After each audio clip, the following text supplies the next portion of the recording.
everybody, welcome to a new How to Sound Like. We are doing Queens of the Stone Age again. It's been a while since I've done this series, so I thought I wanted to do that one again since I know the sound pretty well and I have some new thoughts and some new gear to use in this video. So let's get to it. I'm using my Hamstead Artist 60 as an amp, and that's a very capable amp for this. It has a lot of volume and it's a very good pedal platform. You don't need that one, but for me that's a very good starting point.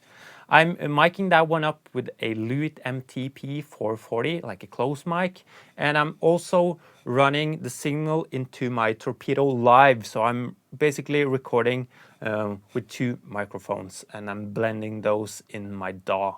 You could do it with just one microphone if you want to do that. Throughout this video, we'll use some different guitars. Right now, I'm using my Fano PX6. I think this is a great guitar, especially for the newer tones where they don't tune down to C standard. So this one is in E standard.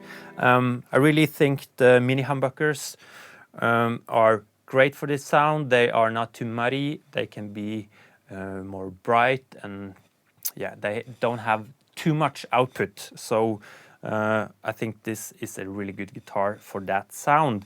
But the heart of this rig is down here on the floor, and that's the Stone Deaf PDF 1X, which is based on a pedal that's not that easy to find. It's the Maestro MPF, I believe, which is a very important part of Josh's rig. This pedal is basically on all of the songs that I'm doing today. I'm just using it to shape the tone, and I'm using it a bit different from song to song, depends on what kind of tone I want to get. But it's kind of like an EQ, and it's great for pushing the mids, which is an important part of this sound.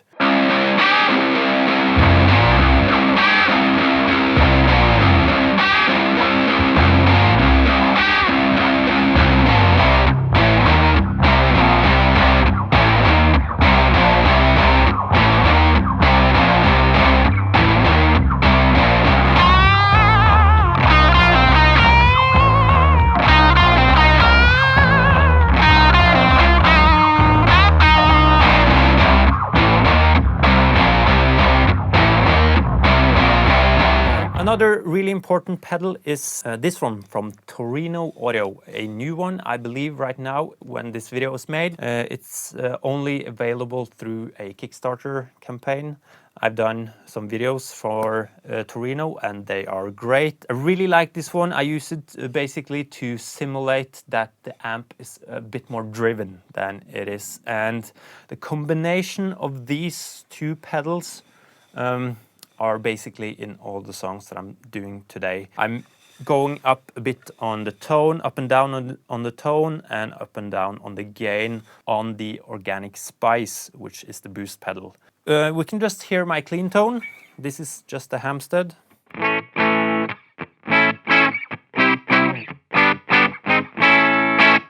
And this is with the boost.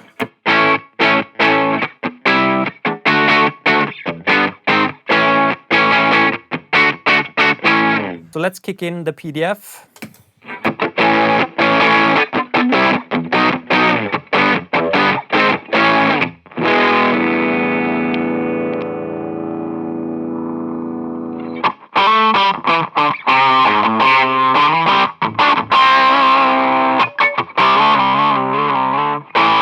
So now you basically heard an extreme setting on this. Basically sounds like a cocked wah. I think Josh sometimes uses a sound like this, but then he's often using a different pedal. I haven't seen or heard him use the PDF in this extreme way.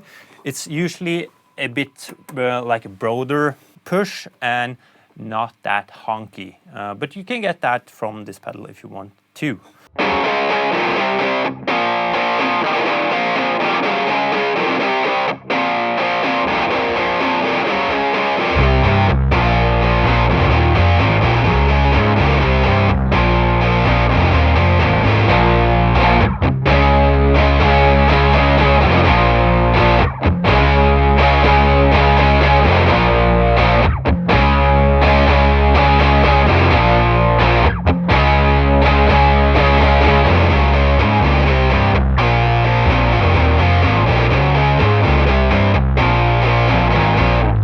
This video is brought to you by DistroKid. So let's say you were able to get some really good guitar tones after watching this video. Well, use that tone to make your own music and use DistroKid to get it on basically all the platforms out there. As you probably know, I'm not the smartest person around, but I was able to use DistroKid and release my own music. So you can choose between different plans. You have the Musician, Musician Plus, and Label. With all the plans, you have unlimited uploads. So that's really neat.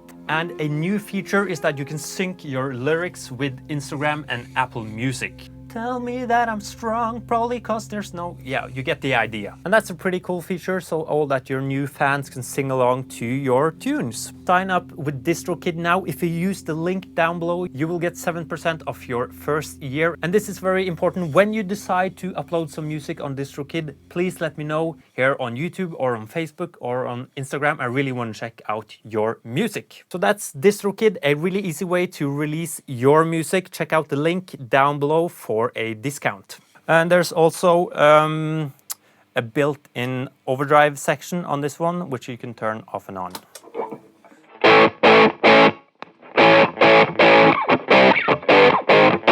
You will hear that more later. I also have the Digitech drop on here because I did turning on the screw, so you get that sound if you want that. And also I got a local builder to build me this pedal that I call the Fun Machine. It's basically a Fox tone machine and or a full tone ultimate octave, and that's something that you can hear on quite a few songs, maybe most known for Little Sister.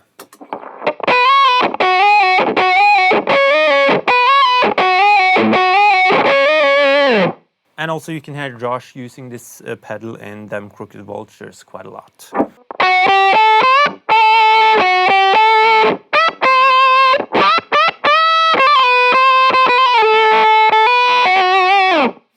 Yeah, so I'm really happy with that one. I've also found that if I turn off the octave and just use the fuzz, you can get really close to some of the tones on the newer albums. You often have a guitar which is really distorted and spitty, almost fuzzy, and you have like a super clean, quirky guitar on the other side. And if you want to get that spitty sound, you can get that with this pedal.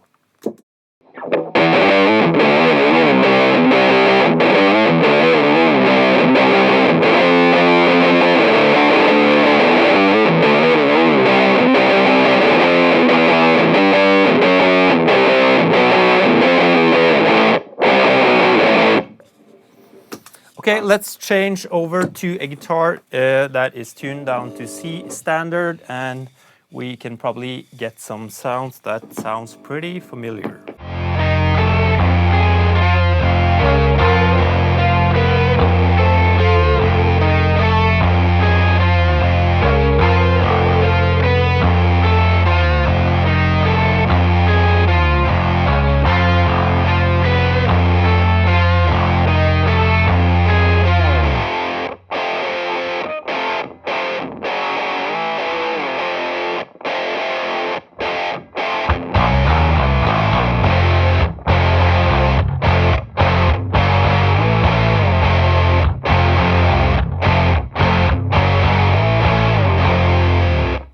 So Josh is known for using a Ovation GP Ultra.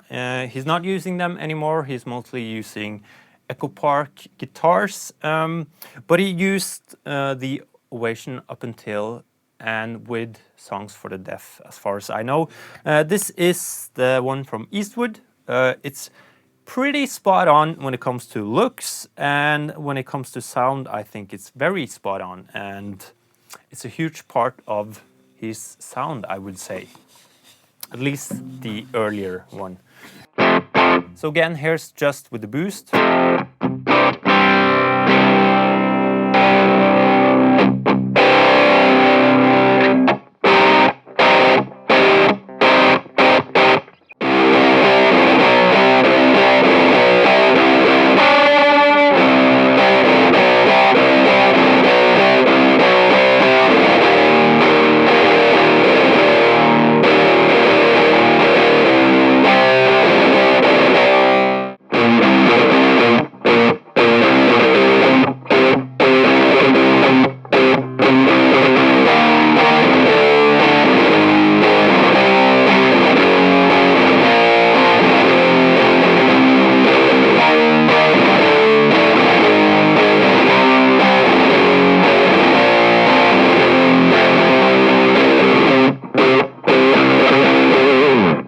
And obviously it's good to have some thicker strings on a guitar that's tuned down to C, which means you have to ignore Rick Beato and his experiment on this one. I'm using 13 to something, I'll put that here. I also did some overdubs in C with my Gibson, which has 11s to 52, I believe.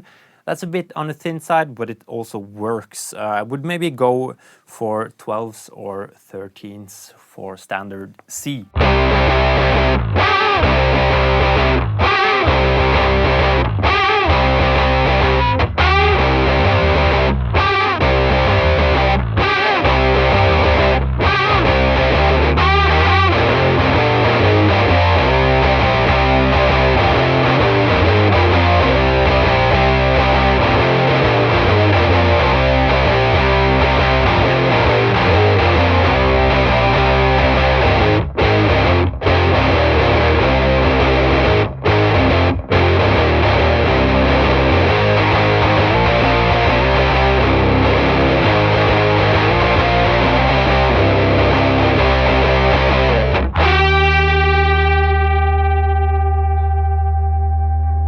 And for the songs in E, I also did some overdubs with this Maybach Albatross, which also worked really good for that sound. I would say that the openness in P90s is a good combination with the more compressed sound you get from humbuckers. And for some of the songs I've done bass as well, and that's also quite important for the sound. When I started to record some of the songs here, I dialed in too much gain in the beginning and too much low end. So it's important to remember that some of the gain is actually coming from the bass and also the low end. So don't do too much of that on your guitar. That's something that I learned from a person that actually knows what he's doing when it comes to recording music like this. But I want to show you how I got the bass tones. It's pretty simple. So for the bass tones, I'm using a plugin from Positive Grid, and that's the Bias Amp 2. And that one has the best amp simulation that I have ever tried, at least. And I'm using the blue line, which I'm guessing is kind of an Ampeg amp. So that is most of the tone. I'm adding some distortion in a CLA bass plugin from Waves, but that's about it. And I'm going a bit up and down with the gain on each of the songs. For the songs tuned in C, I'm using this bad boy from Sterling.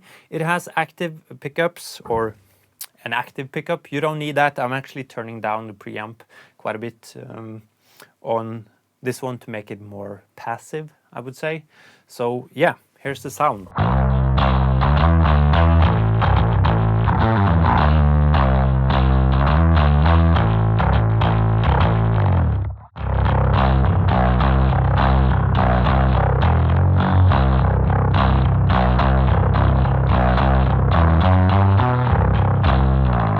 And for the songs in E standard, I'm using this bass from Epiphone, a Jack Cassidy bass.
Okay, that's it for this video. Thanks to you for watching. Thanks to DistroKid for sponsoring this video. Check out the link in the top of the description, and I'll see you in the next video.